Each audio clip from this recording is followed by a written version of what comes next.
دوستو اللہ کے خزانوں میں سب سے قیمتی چیز راہ ہدایت ہے۔ یا اللہ ہمیں بھی راہ ہدایت عطا فرما۔ جو بات دشمن سے پوشیدہ رکھنا چاہتے ہو تو دوست سے بھی پوشیدہ رکھنا۔ ہو سکتا ہے تمہارا دوست کبھی تمہارا دشمن بن جائے۔ کسی کا بھلا نہ ہو سکے تو برا کرنے کی کوشش نہ کرو۔ دنیا کمزور ہے لیکن دنیا بنانے والا نہیں۔ آج کا سبق: آپ اپنی زندگی سے بھلے ہی خوش نہ ہوں لیکن کچھ لوگ ایسے بھی ہیں جو آپ جیسی زندگی جینے کے لیے ترستے ہیں، اور جب انسان پر اچھا وقت آتا ہے تو وہ بھولنے والی چیزوں میں سب سے پہلے اپنی اوقات بھولتا ہے۔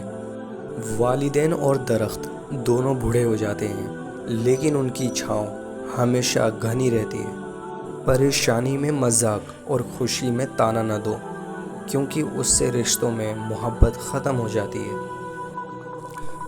کتابوں کی اہمیت اپنی جگہ، سبق وہی یاد رہتا ہے جو وقت اور لوگ سکھاتے ہیں۔ کسی بھی شخص کو اتنا اختیار کبھی مت دیں کہ وہ صرف اپنے الفاظ سے آپ کا سکون چھین لے۔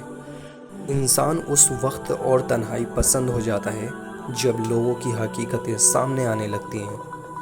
دوستو، اپنی بہترین وقت کو نماز میں وقف کرو، کیونکہ تمہارے سب کام تمہاری نماز کے بعد قبول کیے جائیں گے۔ تمہارا ایک رب ہے، پھر بھی تم اسے یاد نہیں کرتے، لیکن اس کے کتنے بندے ہیں، پھر بھی وہ تم کو نہیں بھولتا۔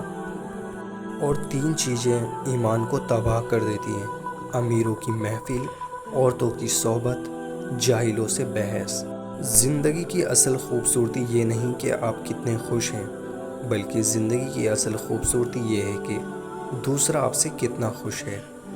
اور کسی کی مدد کرتے وقت اس کے چہرے کی جانب مت دیکھو، ہو سکتا ہے اس کی شرمندہ آنکھیں تمہارے دل میں غرور کا بیج بو دے۔ جو چاہتا ہے کہ وہ اپنے نفس کو پہچانے، اسے چاہیے کہ وہ اپنے رب کو پہچانے۔